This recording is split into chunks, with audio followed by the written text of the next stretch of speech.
Bonjour, je vous propose un travail sur les statistiques et là je vais m'intéresser à une caractéristique des statistiques qui est le calcul de la moyenne. Donc je vais vous présenter plusieurs séries statistiques différentes et dans chacun des cas expliquer la façon dont on calcule la moyenne.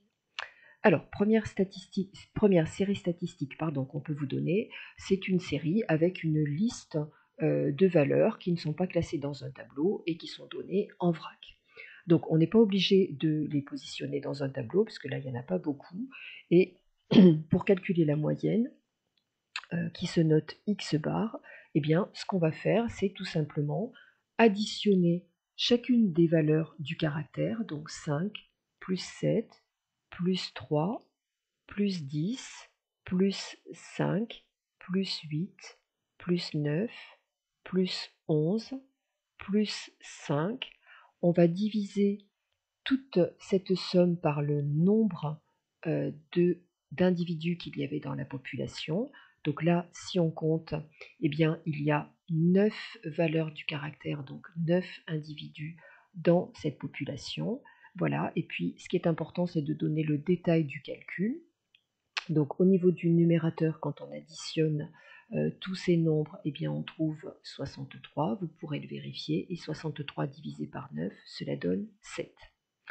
Voilà le calcul de la moyenne et la valeur de cette moyenne. Alors si on vous demandait d'interpréter cette valeur, qu'est-ce que cela voudrait dire? Eh bien cela voudrait dire que si toutes les valeurs du caractère avaient été le même nombre, eh bien ce nombre-là serait égal à 7. Donc je vais l'écrire, si toutes les valeurs du caractère étaient les mêmes, si toutes les valeurs du caractère étaient les mêmes,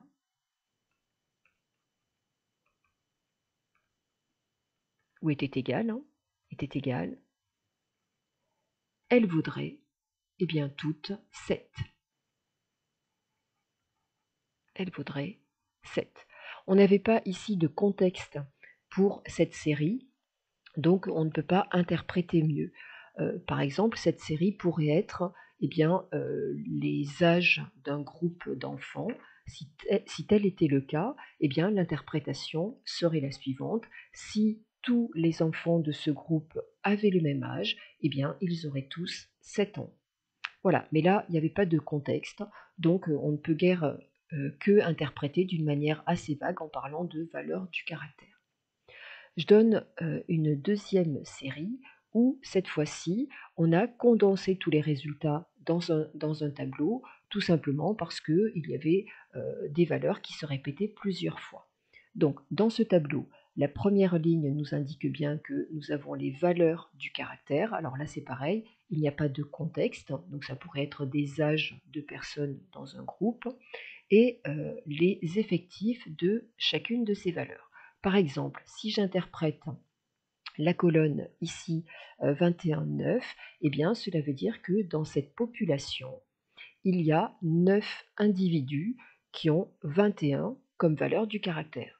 Donc si la population c'est un groupe de personnes et si les valeurs étaient des âges par exemple, cela voudrait dire que dans ce groupe, il y a 9 personnes qui ont 21 ans. Ce qu'il est important de mettre en évidence, c'est le nombre total d'individus de ce groupe. C'est souvent une colonne qui est absente dans les tableaux et que vous devez prendre l'initiative de rajouter. Donc ici, on va faire le total des effectifs, donc ce qui va représenter le nombre d'individus qu'il y a dans ce groupe. Et donc lorsqu'on totalise 7 plus 3 plus 9, etc., vous pourrez vérifier qu'on trouve 40. Ce 40, ce sera désigné par la lettre grand N dans la formule que je vais donner tout de suite. Donc comment calcule-t-on la moyenne d'une série statistique lorsqu'elle est sous cette forme? Eh bien, on prend la première valeur du caractère que l'on multiplie par son effectif, plus la deuxième valeur du caractère qu'on multiplie par son effectif, et on fait ça autant de fois qu'il y a de colonnes dans le tableau, donc plus la dernière valeur du caractère que je vais noter XP multipliée par son effectif, et bien évidemment on divise ça par l'effectif total grand N. Voilà, et grand N, effectif total étant N1 plus N2 plus etc. plus NP, et donc c'est le nombre d'individus qu'il y a dans cette population. Si on applique cette formule ici, eh bien cela va donner donc 10 multiplié par 7 plus 15 multiplié par 3. Vous avez le droit, lorsque vous faites le calcul, de mettre des points de suspension. Alors ce qui sera important, c'est de mettre en évidence la formule. De toute façon, plus vous allez l'écrire et plus vous allez la retenir. Et vous venez noter le dernier produit, 41 fois 8. On divise tout ça, hop, par l'effectif total qui était ici 40, et on donne quand même un minimum de détails de calcul.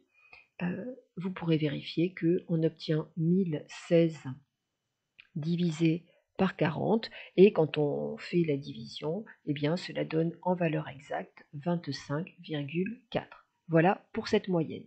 Interprétation: si tous les individus avaient la même valeur du caractère, eh bien cette valeur serait 25,4.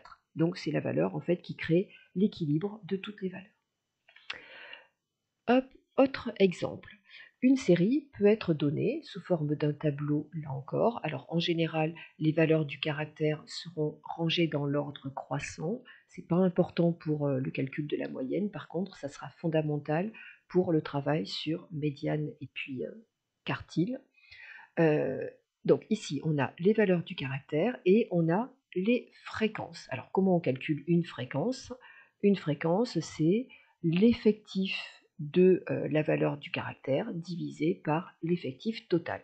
Donc par exemple, pour 1250, comment on a trouvé 21%? Eh bien, on a compté le nombre d'individus qui avaient la valeur 1250 et on a divisé ça par l'effectif total de cette population.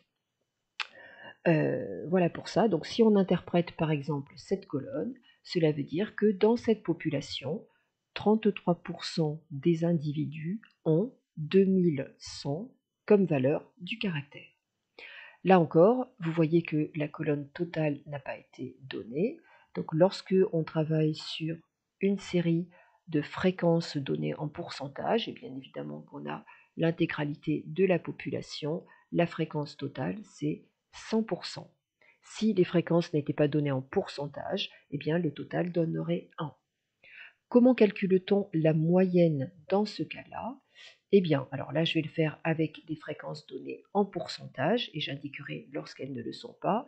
Donc, lorsque les fréquences sont données en pourcentage, on n'oubliera surtout pas de diviser par 100. Et le calcul de la moyenne se fait en prenant la première valeur du caractère multipliée par sa fréquence, plus deuxième valeur du caractère multipliée par sa fréquence, plus, etc., jusqu'à dernière valeur du caractère multipliée par sa fréquence.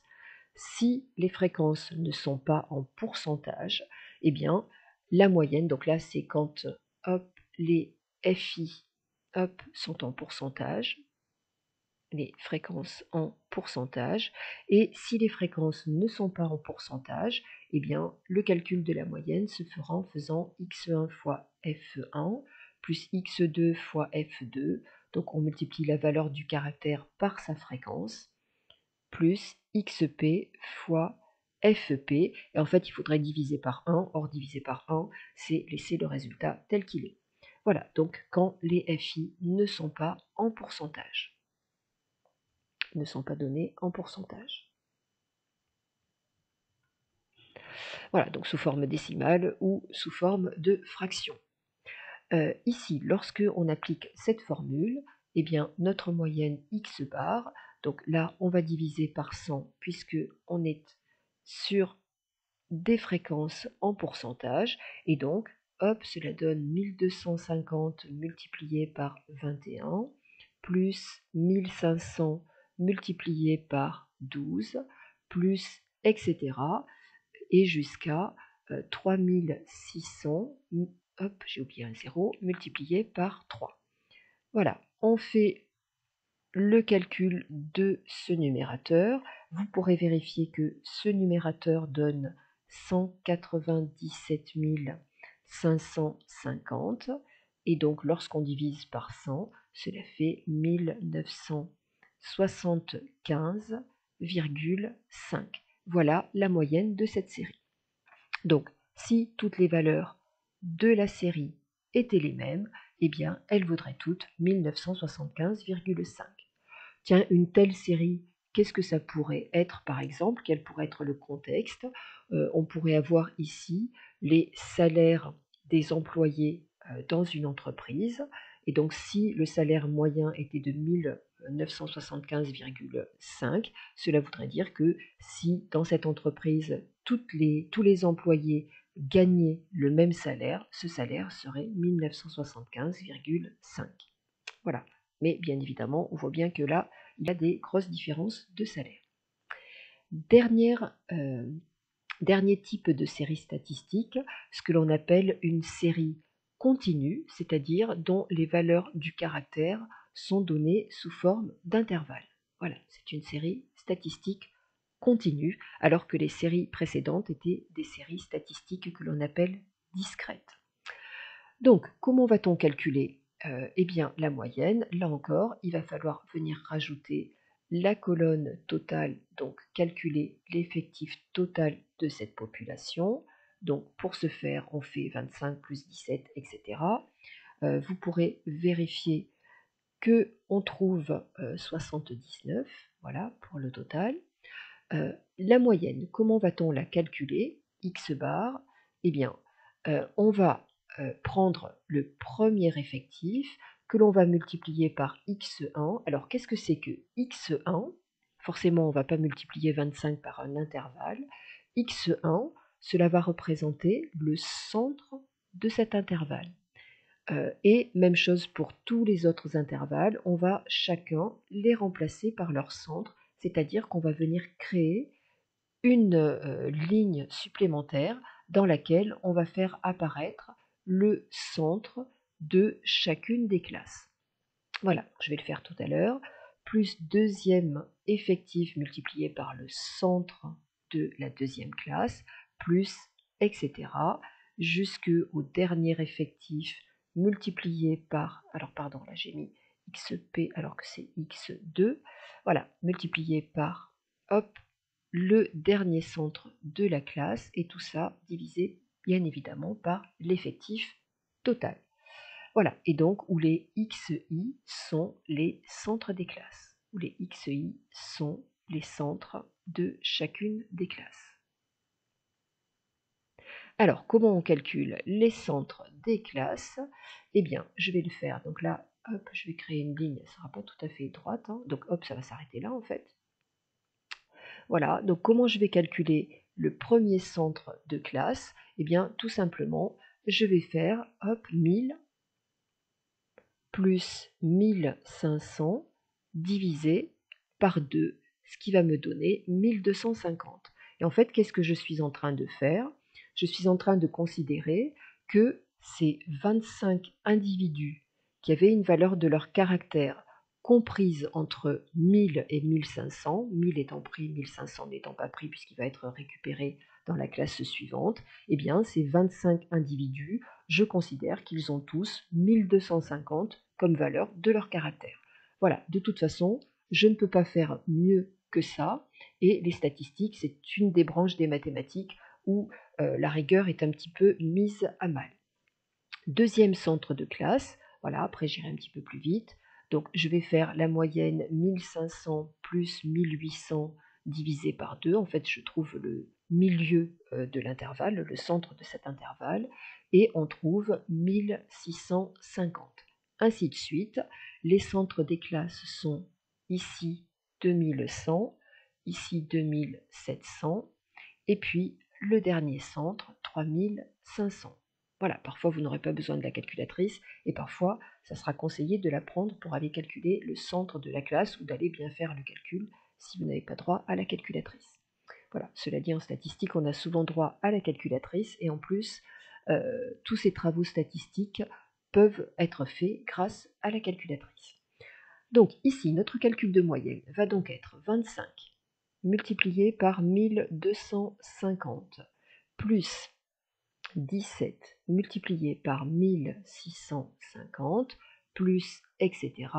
jusqu'à donc 5, le dernier effectif, multiplié par 3500, et le tout divisé par l'effectif total. Donc désolé pour les traits qui ne sont pas très droits ici. Voilà, donc divisé par 79. Lorsqu'on fait le calcul du numérateur, on obtient 151 200 divisé par 79. Voilà la valeur exacte en fait de la moyenne, puisque lorsqu'on fait le calcul, on obtient une valeur approximative que je vais quand même donner, puisque ce sera plus parlant, 1913,92 à peu près. Voilà, et donc interprétation de cette moyenne, si on vous l'a demandé, si toutes les valeurs de la série étaient égales, eh bien elles vaudraient toutes à peu près 1913,92. Voilà pour le travail sur moyenne d'une série statistique. Je vous donne rendez-vous pour d'autres vidéos dans lesquelles je vais passer en revue les différentes caractéristiques d'une série statistique que vous devez savoir mettre en place, que sont la médiane, les quartiles, le diagramme en boîte, et puis la variance et l'écart type. Voilà, donc je vous dis à très bientôt et je vous souhaite un bon travail sur les séries statistiques. À très bientôt, au revoir.